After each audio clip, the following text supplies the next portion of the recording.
Welcome to this session, the 4E Lightning Talks. We have 2 talks in this session today.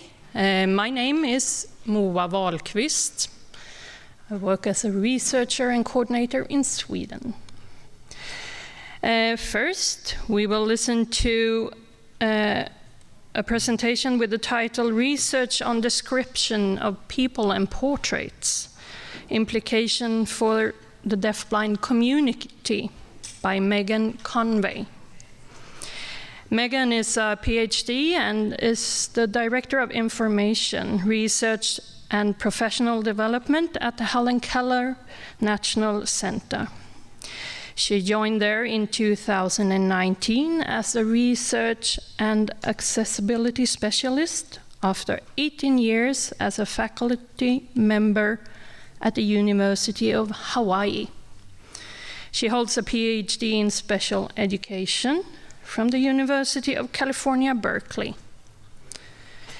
Megan's experiences as a deafblind person have motivated her to focus her career on access to education, the workplace, and community life for deafblind people and other people with disabilities.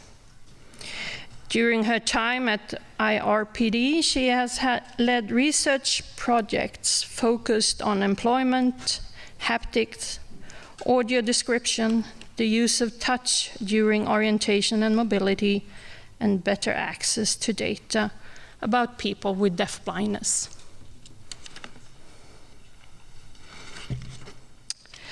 Megan currently lives in California with her teenage daughter and an energetic hearing dog named Penina. Outside of work, she enjoys reading, hiking, cooking, and yoga. So with that, I want to welcome Megan on stage.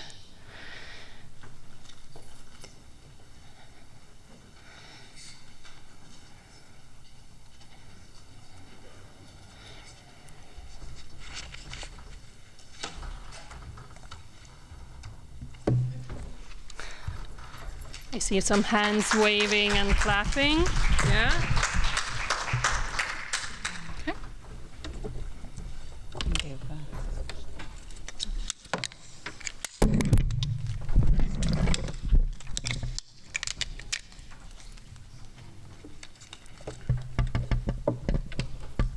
You have the microphone, Tara? I do. Okay. Okay. So I'll start and then I'll have you read the first slide. Okay. Okay. Hello. Good morning, everyone. This is Megan, and I also want to introduce to my left, which is to your right, I have the lovely Tara, who is actually currently the research and accessibility specialist with our department at Helen Keller National Center. She is also a doctoral student, and she is going to be supporting me today with some description of my slides. So she will, as each slide comes on, she will read the content of the slide, and then I will elaborate on each point. Also, she may be giving me some auditory or tactile information about what's going on in the room, or if I've missed something, so just so you're aware what's going on up here. I am blind and hard of hearing. I identify as deafblind. I'm still always having to be creative about my supports when I'm giving presentations. I used to be able to look very closely at my notes, but I've lost a lot of vision and am not quite proficient in Braille, so I appreciate your patience as I try to figure out what the heck's going on to give my presentation. So with that, I'm going to have Tara just read the opening slide and then advance to the next one, and we'll get going. First slide, research on description of people and portraits, implications for the deafblind community. Speaker Megan A. Conway, PhD and Director of IRPD, which is Information, Research, and Professional Development at the Helen Keller National Center. Next slide. And then go ahead and read that one. Background. This study conducted an audio description, preferences of people in portraits, with a focus on race, gender, age, and disability. Audio description, or AD, provides visual information with various medias and other contexts. Right now, there's a lack of research and limited understanding of preferences, especially for people who are deafblind. On to you, Megan. Okay. Oh, Tara's a lot shorter than me.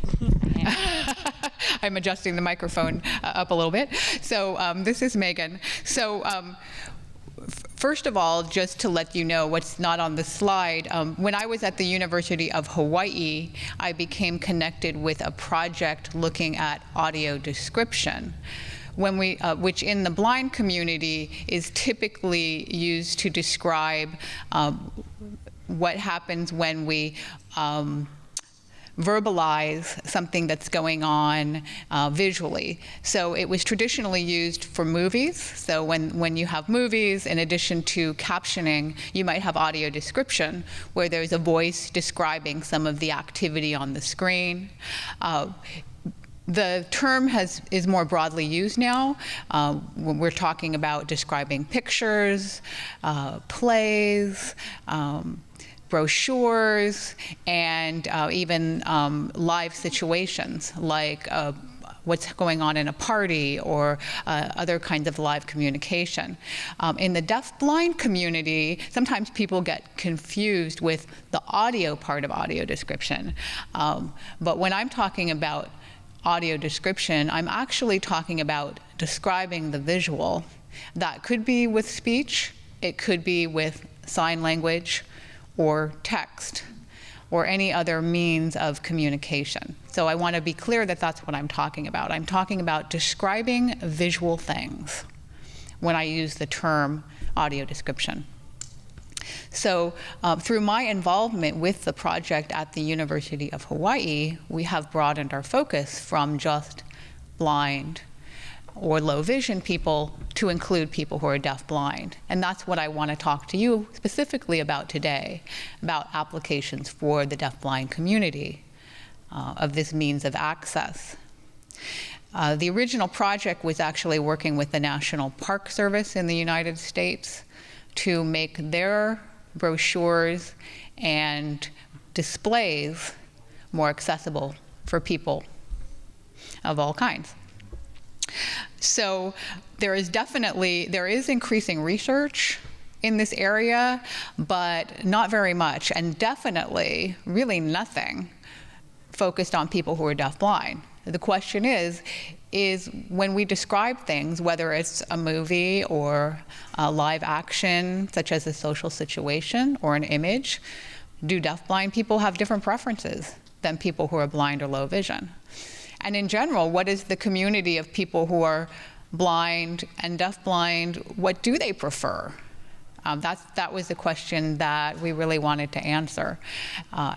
For this particular project, we were wondering about people in portraits.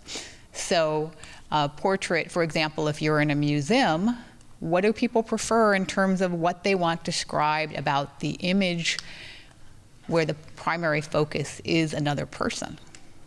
You know, do they want things described like color? Does that matter? Facial expression, clothing, and particularly given the modern context, race, ethnicity, gender, age, disability. You know, do people want to know those elements about a person? And are there differences when you're describing, say, a piece of art versus when you're in a live situation where you're interacting with people? So those are the questions that we wanted to answer. So next slide, Tara. Yep. Methodology. We had 5 focus groups and 2 interviews with 15 blind, low vision, and deafblind participants. We recruited via listservs and the Blinded Veterans Association and the American Council of the Blind. For the demographics, the 15 participants included 9 men, 5 women, and 1 person who identified as non-binary. We had diverse racial backgrounds, and of the 15, 10 of them identified as deafblind. So this is Megan. So I won't repeat all those things Tara just said. I will say that when we set out to recruit people, I was actually surprised by the number of people that turned out to identify as deafblind or had dual sensory loss. What I found that there were in particular a number of veterans, so we recruited through the Veterans Administration, actually the veteran support organization in the United States, and there were several people that turned out to have both hearing and vision loss that didn't identify themselves as deafblind. It's actually more common than we realize often for veterans to have both hearing and vision loss. So that was sort of an interesting aside to the research. I didn't expect the balance of participants to be higher on the deafblind side than on the side of people that were just blind or low vision. So that was an interesting part of the project.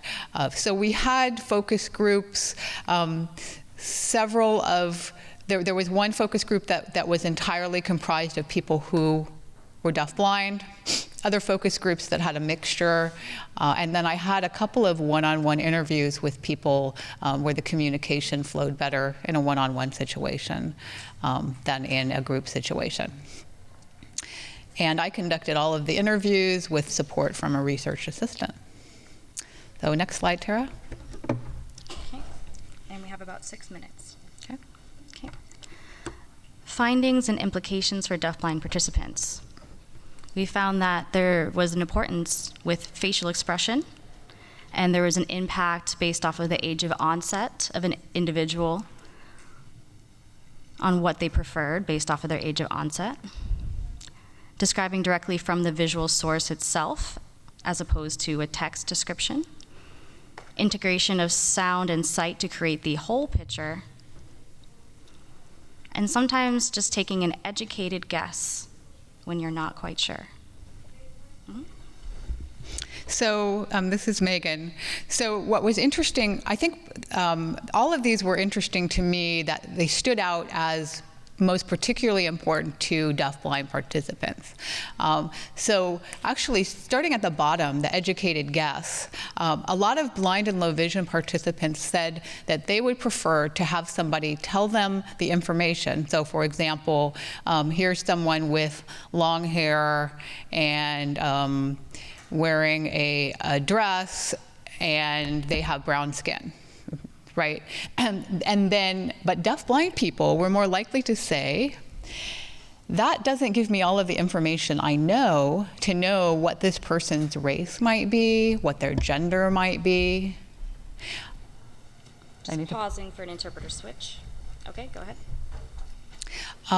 Whereas somebody who's blind might be able to pick up on things like someone's accent, the pitch of their voice, other cues that would tell them, for example, the gender of someone, or help them, guess the gender of someone. Someone who's deafblind wouldn't pick up on that. So many people who are deafblind preferred for the describer to just say, I believe this person is a black person, a black woman.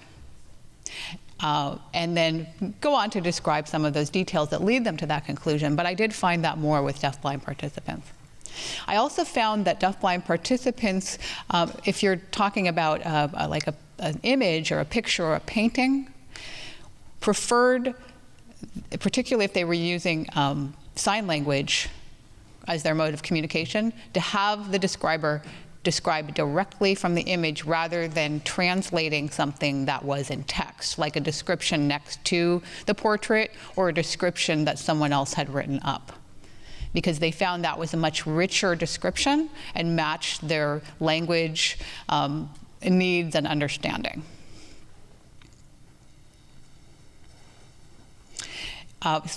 And then the third one I'll just point out in the interest of time is that deafblind people tended to want more information than just visual information. So if there was say you're at a party or there's a picture of a party, a blind person might pick up on glasses clinking, that there's a lot of people in the room, a lot of different kinds of conversation. They might be able to understand that it's a party situation, whereas someone who's deafblind preferred to have somebody give them some of that auditory information as well in a description to let them know that they are in that kind of a situation. Next slide, Tara. Okay. Some other findings was context around AD provision, self-identification of person being described, and ongoing communication between AD providers and users. Also, I think we're at a 2-minute mark. So in general, again, we had also low vision and blind participants only, but in general for the participants, there was a lot of discussion about how what you want described depends on the context. So if you're in an art museum, what you might want described would be different from if you're watching a movie or at the theater or in a live social situation. So there was a lot of discussion about that in our findings. And also a lot of discussion about how, if whenever possible, when you're talking particularly about race, gender, disability, if there's the possibility of knowing how someone identifies, how the person being described identifies, that's always preferred. It's not preferred to have somebody guess, but if you can ask someone how they identify or get information online about how they identify, that the describer should do that. That's very important for the deafblind or blind person to know. Next slide. Conclusion. Audio description preferences may be different for deafblind people. Importance of relevance, respect for self-identification, and continuous feedback for improved AD experiences, and further research and development of guidelines for diverse representation. So I'll leave it at that with the description of that slide. I will tell you that my presentation is on the conference website, and on there we have a QR code and our website for the IRPD department at Helen Keller National Center. From there you can link to our research page, and there is a description of the audio description project on there, as well as a couple of papers that we have published on this topic that will give you more information and more details, most particularly recommendations for describers. And I am also happy, of course, to entertain questions and speak with you after this presentation. And that's it. Thank you, Megan. I think this is, do you hear me on this microphone? Yes? Good. We might have time for 1 or 2 questions now before we move on. So if there is someone with an urge, yes, I see a hand up. I will come with the microphone. Running.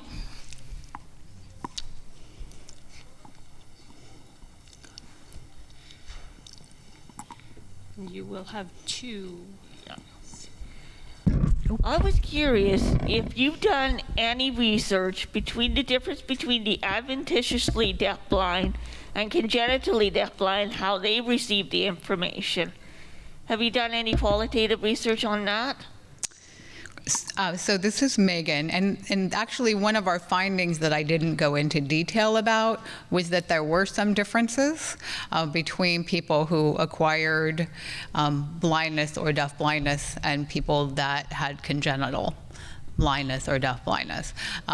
Primarily, it was things that actually we intuitively think about, like people who were born blind were not as concerned about things like color, or they might want color described more generally, whereas people who acquire deafblindness might have a greater understanding of nuances of color, like they might want something described as maroon rather than red.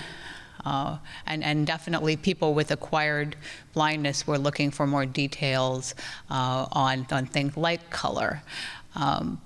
there was, I'm trying to think off the top of my head about other differences.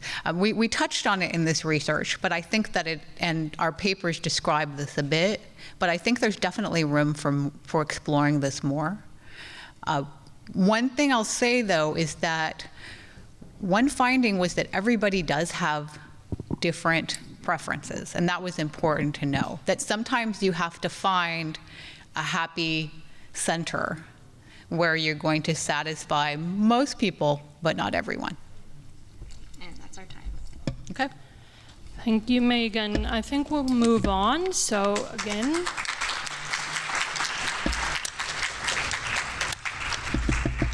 Nicely done. so then I'll introduce our next speaker, and there is this one.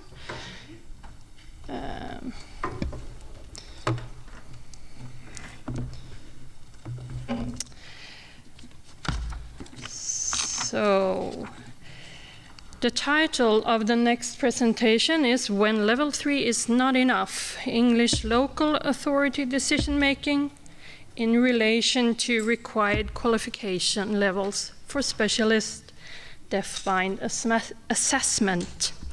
And the speaker is Peter Simcock, who is a doctor and a senior lecturer in social work at Birmingham City University in UK, where he's also the course lead for the certificate and diploma in professional studies, deafblind studies programs. Prior to working in social work education, he was a specialist social worker with deaf and deafblind people and has a long-standing practice and research interest in deafblindness. He is particularly interested in deafblindness among older people, including both those with late life acquired deafblindness and those aging with the condition. Peter is the chair of the Deafblind International Acquired Deafblindness Network, ADBN, and an ambassador for Deafblind UK. So welcome on stage, Peter. And I will have this. There you go. Do I wear this or hold this? Maybe you should wear it Okay. so you don't flip it around. So, Thank you. and yeah. Thank you, Mo, for that introduction. And apologies for the rather long title for this study. We did come up with the catchy When Level 3 is Not Enough, because I'm a researcher, so we have to make our studies sound attractive. So a bit of background about this study. We know there are calls in research for more research on the effectiveness of interventions for deafblind adults. But in England, people will only receive publicly funded care and support if they are assessed as needing it. So assessment is one of the most important elements of our care and support system, and that's actually recognised in our statutory guidance. Whilst we know that social care matters to deafblind people, in England they have expressed concerns about accessing the social care system. It's a very complicated system. For deafblind adults, the need for specialist assessment was recognised back in the 1980s, but it has now been clarified in the law in a piece of legislation called the Care Act, which only applies in England, not to the rest of the UK. And this places duties on local authorities, or municipalities as perhaps known, in relation to deafblind adults, and it includes their entitlement to a specialist assessment. Now, there's some emerging evidence that despite substantial progress in meeting deafblind people's needs since the Care Act came into force, there are barriers that exist in implementation. And this includes deafblind people experiencing ongoing difficulties accessing specialist assessment, or they are assessed by social workers that are actually unqualified to complete that assessment. So what does the law actually say? Now, I know I'm a former lawyer and I get very excited about regulations, and I know not everybody's as nerdy as me, but these things are important. So what our regulations say is this: an assessment which relates to an individual who is deafblind must be carried out by a person who has specific training and expertise relating to individuals who are deafblind. So this is in our regulations. It has the full force of the law. But the regulations, as you can tell from what I've just read out, don't actually say anything about the nature of that training. And so we need to turn to our statutory guidance to find out more about it. And this is what our statutory guidance says. The specialist assessment must be carried out by an assessor or team that has training of at least QCF or OCN level 3 or above, where the person has higher or more complex needs. So QCF and OCN are accrediting bodies, and level 3 is the level of qualification just before university level qualification. It's sort of post-university level education. So we know that the minimum qualification is level 3, but sometimes level 3 is not enough. It has to be above, where the person has higher or more complex needs. But the law doesn't tell us what that means, higher or more complex needs. It simply says that local authorities should decide on a case-by-case basis according to the extent of the person's condition and their communication. So it's not known how local authorities in England are implementing this provision, this legal provision, or how they are deciding who has higher or more complex needs, and therefore who needs more qualified staff to assess them. So we wanted to find out what is going on, how is it working. Effectively, our aim was to establish how are local authorities implementing this law. And so our questions really were, who is making decisions about whether level 3 qualification is enough? How are those decisions being made? And how is this phrase, higher or more complex needs, being conceptualized in order to make that decision? So how did we go about doing it? Well, our study had 2 stages. Stage 1, we sent an online questionnaire to principal social workers in local authorities in the West Midlands. This was a small-scale study. We focused on an area of England called the West Midlands, which is where we are based. And each local authority has a principal social worker. That is a member of staff who is effectively the lead for all of social work provision. The second stage, we sent out case studies for social workers to read, and then we used interviews based on those case studies. So these case studies took the form of a referral to adult social care services. And these were fictionalised, but they were co-produced by members of the research team, which included an adult living with deafblindness, a principal social worker, and academics. And we chose 3 that had differences, reflecting the diversity of the type of people that were referred to social care. A 38-year-old woman with Usher type 1, a 57-year-old man with congenital rubella syndrome, and an 82-year-old man with age-related deafblindness. We then asked people to read through the case and decide, is level 3 qualification enough to assess this person, or should the social worker be qualified to a higher level?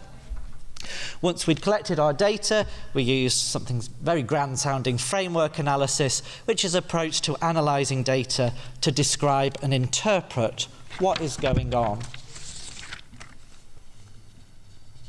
So what did we find? Well, in relation to our first question, who is actually deciding this, we didn't get any consistent response. It was a very mixed picture.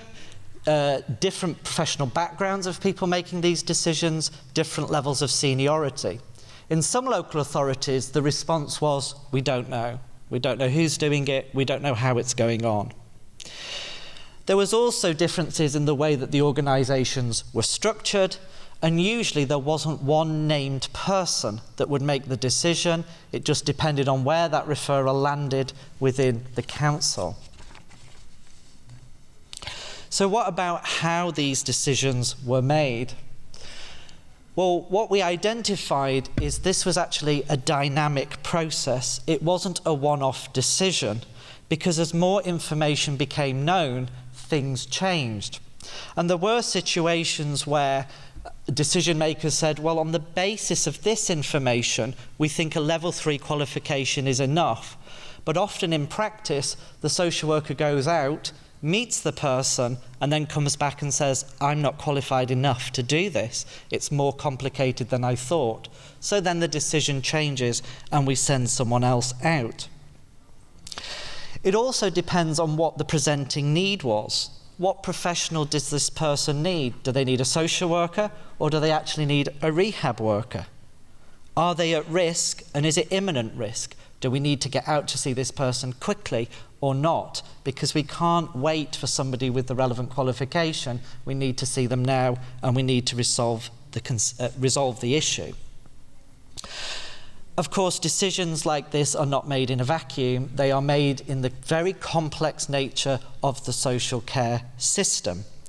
So resources and staffing came into play. Do we have any staff that are qualified above level 3 or not? Or are we going to have to commission someone else from somewhere else? But also other factors of interest. We heard this morning about human responses.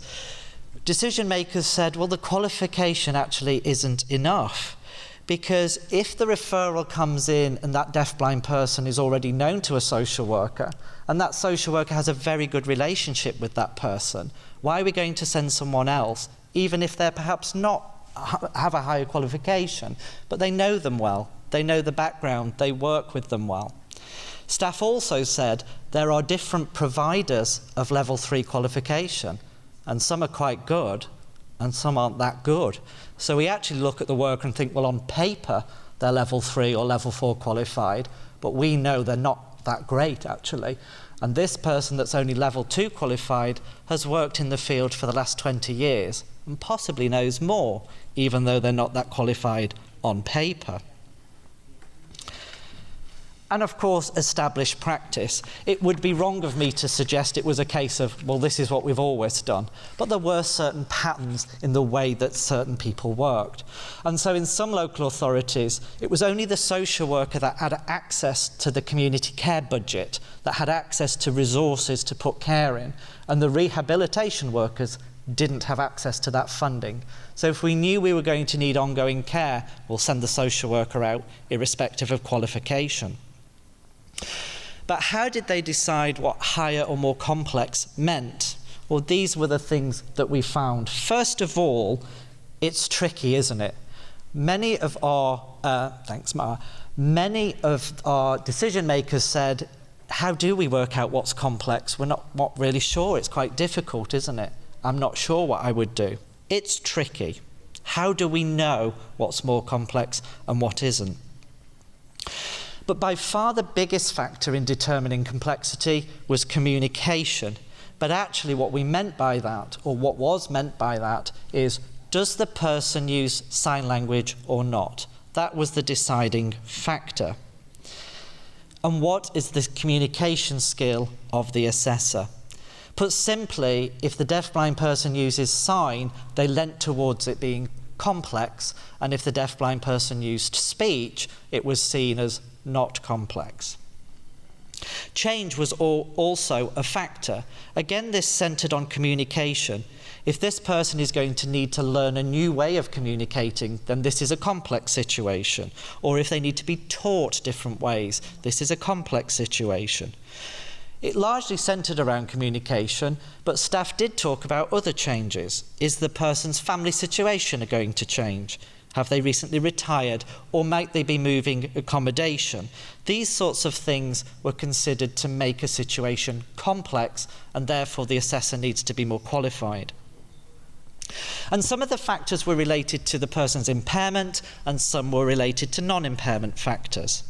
So in relation to the impairment, clinically speaking, the decision makers said, if the extent of the sight loss or hearing loss is significant, the more complex we think it is. And category came into play. There was a tendency to say if the person's congenitally deafblind, it's complex. If they have acquired deafblindness, less so.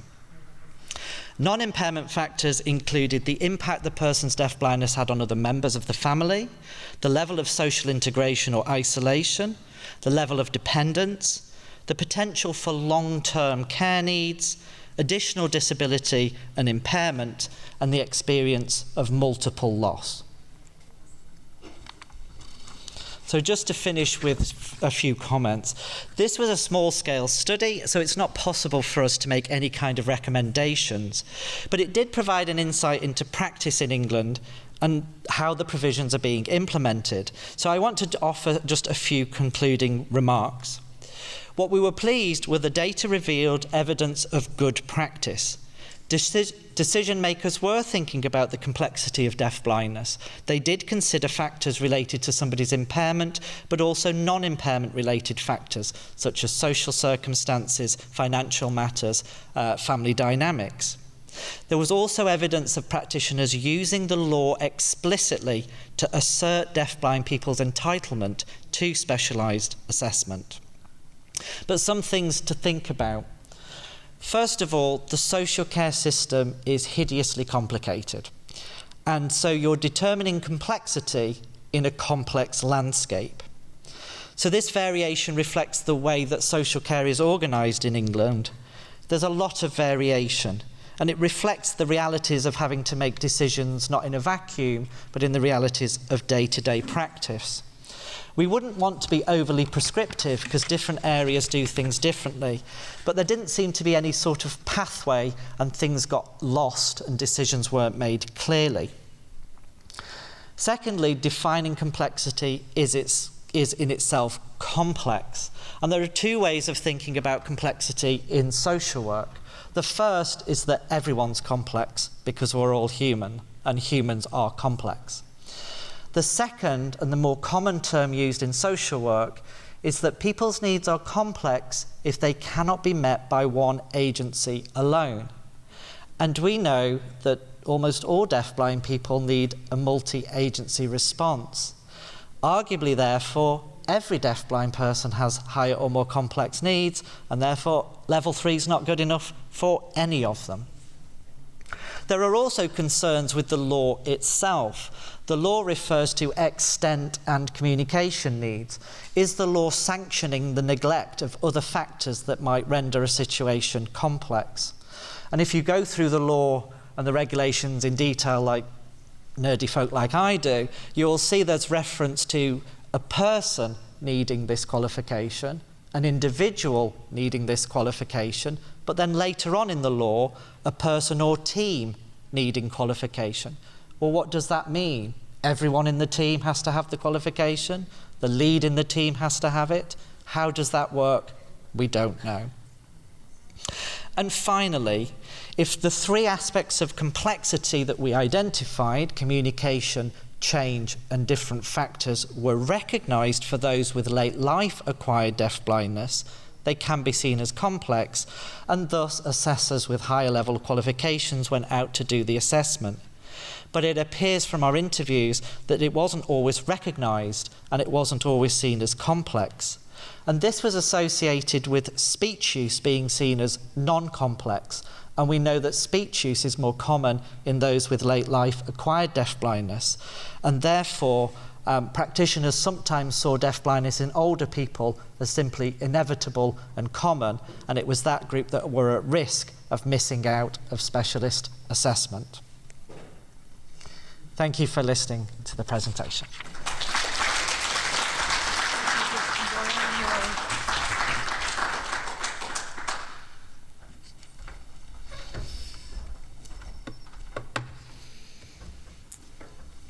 Thank you, Peter. And we have time for one or two small questions before we wrap up. Any hands up? One hand up.